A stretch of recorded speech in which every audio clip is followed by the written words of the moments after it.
So a little bit different this video, so I'm just going to talk over the creation of a Nyala, which is an African antelope. Looks a little bit like a kudu, you might know that creature.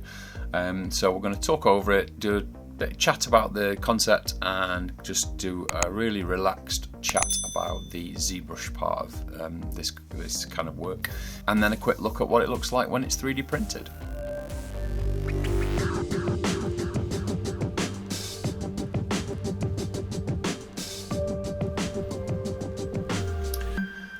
Okay, so I quite often start either in my Moleskine sketchbook or in Procreate.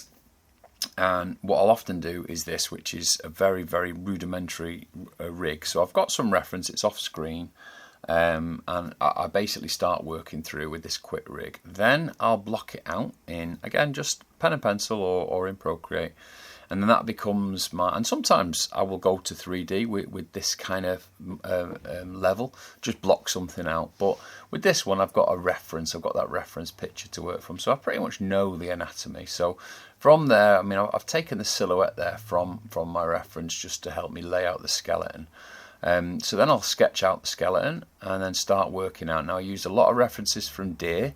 And other what we call even-toed ungulates, because it's got the two toes making the hoof, so a split hoof, unlike a horse or unlike a rhino or a tapir or something like that. It's very much more like other antelope and deer. Then I work out the skeleton, which is basic mammalian skeleton. So you know you've got your shoulder blade, your humerus, your ulnar and radius. You know that if you've learnt one mammal, you've learnt all of that. And then a quick look at the anatomy before I dive into ZBrush. So I'm going to show you what's called, it's basically a recording of the screen using forward recording. So ZBrush decides the camera angle and you get to see me sculpting this way. It's a little bit different than I normally do. So basically there you can see me blocking out from a cylinder, the shoulder blades are square. Just use cylinders basically for nearly all of it, and then chop them down a bit with the knife tool and mush them around with the move tool. And then I do what's called dynameshing, and that's where you remesh something. If you know my work more from Nomad, you'll know about voxel remeshing. So dynamesh is pretty much the same result as that, although a slightly different way of achieving it. So you can see there I've got a big indentation on the shoulder. You can see a big protrusion on the shoulder, which is the shoulder blade, the scapula, and then I'm laying down. So I've done the block out very, very quickly, merged it all together with Dynamesh, and now I'm doing, I'm basically now looking at the big primary muscles. So on the shoulder there, I'm looking at what's called the tricep, working down all the way down the kind of the main structures. So I'll work down the calf, which is the gastrocnemius. I'll work, as this thing is spinning, that is where I'm working at the time. So there's no just working on one area. I'm just trying to get the volumes down as quick as I can. So that's moving down to the external obliques, down the side of the body, a little bit of the ribs, and then that big one that I'm drawing at the top there is going down over from the back of the arm, the humerus, up to the back of towards the spine, and that's called latissimus dorsi. It's a big strapping muscle, quite thin. Popped an eye in there. You can see just popped a sphere in just to help me, and then I'm looking at my reference off screen still, and I'm trying different widths of limbs, and I don't really have a lot of reference usually. As long as I've got one reference of the creature, I'll generally work from that. So if you know what a deer or an antelope already, you can pretty much pull everything from one side profile image. So you can see there this is probably only about 20 minutes, something like that, blocking it out. But now I'm really messing with those main proportions. So I'm trying to work out where everything is going to now go. So with this one, I didn't overlay it over an image, so this is just eyeballing it from a reference image. So you basically do it whether depending on how confident you are You can use something called Spotlight in ZBrush, where you can put the image in the background and work over it until you get familiar with it. Now, the danger of what I'm doing is I can get the dimensions wrong, but at some point I can correct them as long as I've got the main anatomy right. I've got the main muscle groups correct. So you can see there I've got the basic head shape going. I've got the ears, the jawline, the big, what they call masseter muscles coming around the jaw. And now I wouldn't say I'm heavily into the tertiary shapes, but I'm now doing much more specific muscles. So I'm probably, and I don't remember at this point, I'm probably looking at some kind of anatomy reference that's the actual muscles. So I used Anatomy for the Artist book, and there's quite a few very, very famous books on animal anatomy that you might want to get your hands on.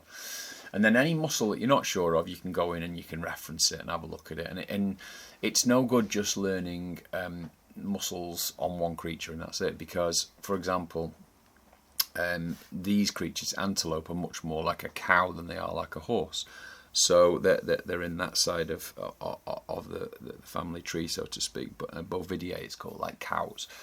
So they're going to have these split hooves. They're going to have very specific muscles in their neck that are slightly different than something like the equines, like horses and zebras, and very different to things like elephants.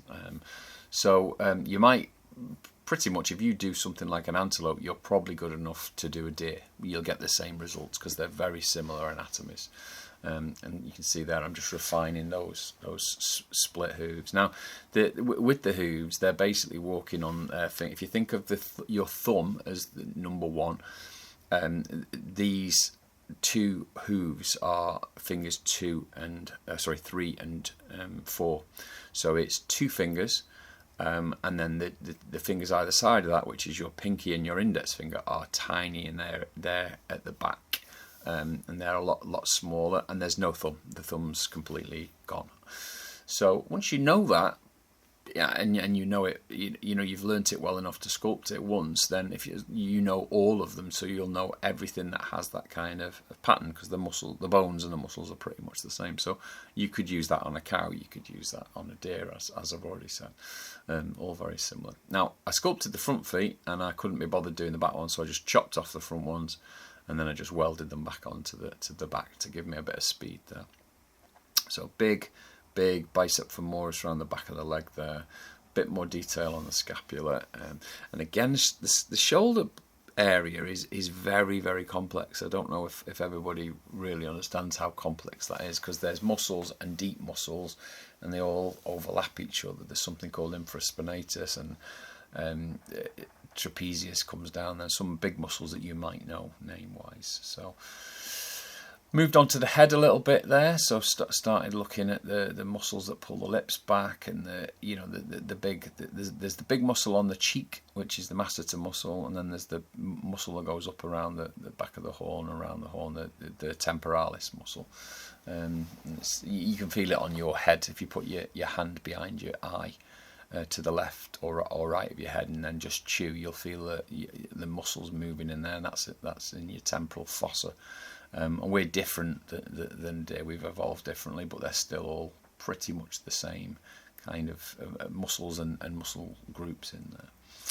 So working around it again, refining the mouth a little bit, refining the lips a little bit. Clearly not right yet, but at least we've got it in place.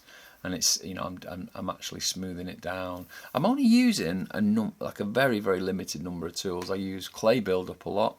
I use damp standard for the creasing. I use flatten, and that's the core of it, really. That's most of what I've used, with some speciality tools like the knife tool and knife rectangle, knife lasso, that kind of thing. Got a little bit too much of an eyebrow going on there, or an eye, the eyebrow's too aggressive there. So had to go at the horns. So I had used Z-spheres for these just to get the basic shapes, and then just again with the move tool and the smooth tool and the clay build-up, I started just to form the shapes that I wanted. So there's a bit of a twist in the antler of a Nyala. So, and I hadn't got that in yet, so I started using the clay build-up tool to start indicating where that twist is. And even on the final model, I didn't do much on the horns. I think this is one of those models that I'll probably revisit in the future. You can see there I'm putting sort of like a little bit of the horn detail. These guys don't shed them though. That's one thing that you need to remember. Whereas a deer would shed their antlers every year. So a little bit of surface detail at this stage, you know, with that twist in it, and just get the kind of the sideways scratches and creases and wrinkles in there. And then onto things like the ear. You can see it's starting to come together now quite nicely. You can see the muscles are all forming together as I'm smoothing them down. It does make you feel a little bit queasy sometimes, this type of recording, but it really does show where you're working and when. So you can see how much I'll jump around a model. Now, if you keep smoothing it down and dynameshing, you know, you've got to be careful not to lose any of this detail. But what you want it to do is come down to a level where it's quite, you know, it does what you want, but it still carries that detail. So here we are towards the end of it. So I'm just checking the horns, checking the eyes. And then obviously I went ahead and did a pose in it. So these are just some quick renders. And then a little bit of a paint over in Procreate just to see, you know, if this is going the right way. So it's nowhere near a finished product, this, but you can see we can get some nice results, some really cool looking black and white shots of it with a little bit of a poly paint over. And then we move into the exciting bit, which is let's just throw that into a 3D printer. So I use this machine here, which is an Elegoo Saturn. So I chopped it up, sliced it up with with Chitubox, and then popped it into this Elegoo Saturn, just using a basic resin. The standard settings, I'm not a 3D, I hate 3D printing as a rule, but I love having things 3D printed. So, you know, don't follow me if you want to know all about the technicalities of 3D printing, because I just want it out of the box and I just want it printed so I can have it to work with it. So you can see it's suspended there on the plate, so it comes out of the vat of resin, if you don't know how these work. So there's a vat of UV curable resin, and then underneath a light comes up, and then an LCD screen on this machine blocks out the light where each layer of the creature is. So and then basically what you do is you pop it down somewhere so you can clean it. Now I haven't got gloves on here, so you'll see me in a minute go and get gloves on, simply because you just don't want any of this stuff on your hands. You know, you definitely there is no evidence that it does have any damage to you, but I would just recommend that you don't do that, just in case. So then you crack it off the support. So those things underneath are the supports, all made of the same 3D printed resin.